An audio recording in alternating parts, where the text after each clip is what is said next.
Oh dear. VALIS by Philip K. Dick. It's a beautiful cover. I really enjoy the cover.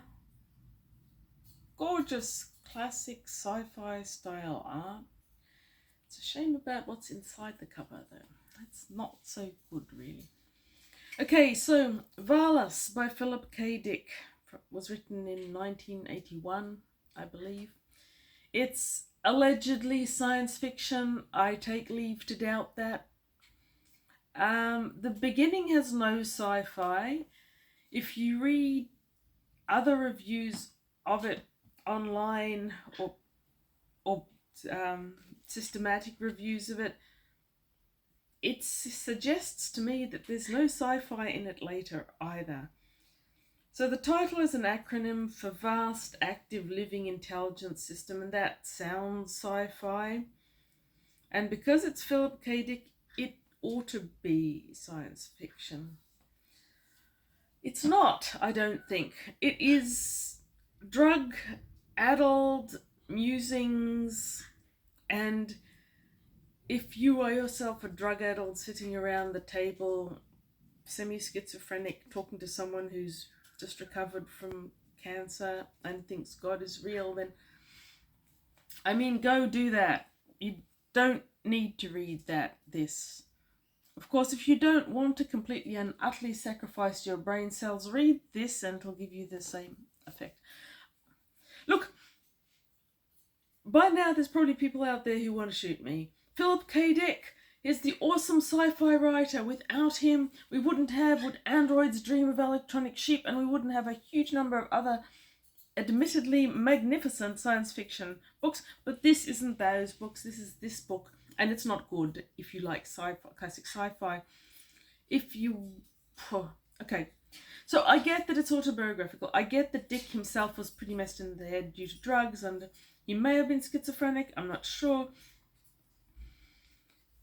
I learn now that Dick himself believed that he, like his alter ego in the book, who's called the very ridiculous horse lover Fat, he believed he had been hit in the head by a pink laser beam of light that allowed him to diagnose his son's medical condition and maybe do other stuff. But in any case, this book is someone telling you third person about horse lover Fat, though they later, okay, for one example, we start off with some woman trying to commit suicide, so maybe a trigger warning or maybe an anger warning, because I suspect that people who are committing suicide or worried about committing suicide in this day and age are going to find that first bit quite bad to read.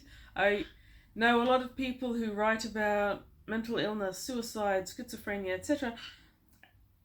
They write about it, then someone else comes along with their experience, which is different, so they get angry about what they just read. This might well trigger that sort of anger. So when you start, I've tried to read this a number of times with complete lack of success. This might be my last attempt. If you feel like reading science fiction, this isn't it. It's something else. I've made it to nearly page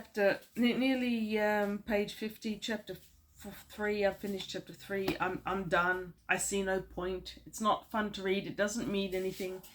Sure, Philip K. Dick had a huge amount of knowledge about a huge number of topics. So we've got a little segment here all about tanks, and then we waffle on about God and what a dead cat means for a while, and then we have another segment about something else. There are certainly people for whom this style of writing will be fun and to whom it will appeal. It's not my style of writing. I would like stories, and I would like narrative, and I would like something meaningful. And it's not here. So I don't really dig the narrative structure. There aren't really, as far as I can see, much in the way of characters or plots, so there's not much here for me. So, okay, one part of the narrative structure, it's told in third person, though early on we're told that it's actually Horseboy Fat, or whatever. Is it Horseboy? It's not horse boy, is it?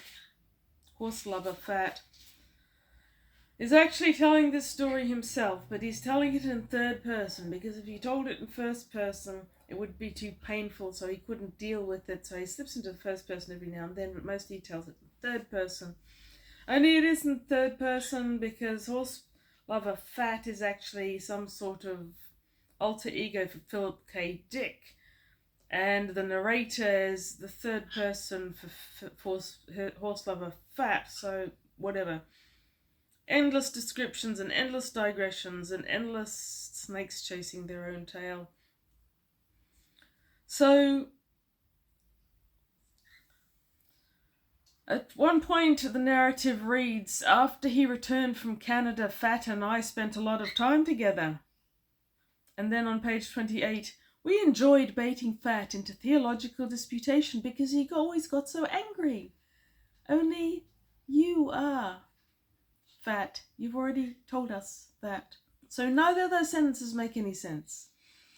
Now, around about page 25, for the first time, I got an inkling that there might be something worth navigating this drug-addled conglomerate of schizophrenia for, and it's when Fat / narrator gives you this bold, highlight text where the brain, with a capital B, so as an actual person, is actually addressing itself in an language unlike the ids, and that something has gone wrong because we can't understand it, or something like that.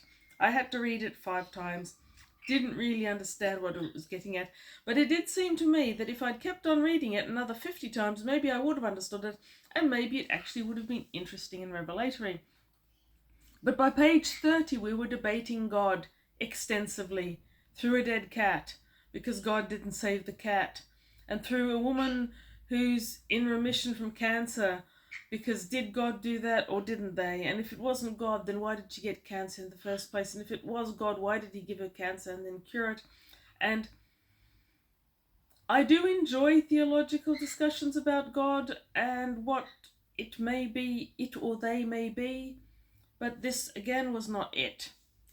It's too addled, it's too confusing, it is not science fiction so far. I don't care if there's a pink ray that hit horse lover Fat in the head, or Philip K. Dick in the head, and gave him the ability to write words in Greek.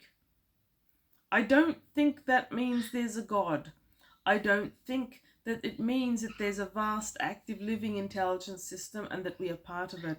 I'm not saying there isn't, but I don't think a pink beam of light hitting you in the head is more likely to be that vast active living intelligence system or God. I think it's more likely to be small drug-addled bits blipping up out of your brain. Psychobilin? Is it psychobilin that hangs around your brain and then releases small globules into your system for years to come? I think it's more likely to be that. Or I think it's more likely to be psychosis. Could be schizophrenia. One of these things. So Philip K. Dick, you wrote many great science fictions. Without Do Androids Dream of Electronic Sheep?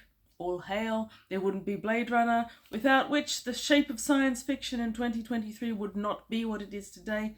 Thank you for the many books of science fiction you have written, but I'm not putting myself through this. Go ahead, tell me how wrong I am and what a marvellous book it is and how I didn't understand it. You're probably right, I just don't care. I've got a reading shelf of over 80 books, most of which I will enjoy, and I'm not enjoying this. Read. Perhaps, if you are into drugs, though of course they won't be illegal drugs because I wouldn't ever promote illegal drugs. If you live in a part of the world where you can take legal drugs for fun and you take them and then you read this, it will probably make sense and it will probably be incredibly insightful for you. So maybe try that. Not for me.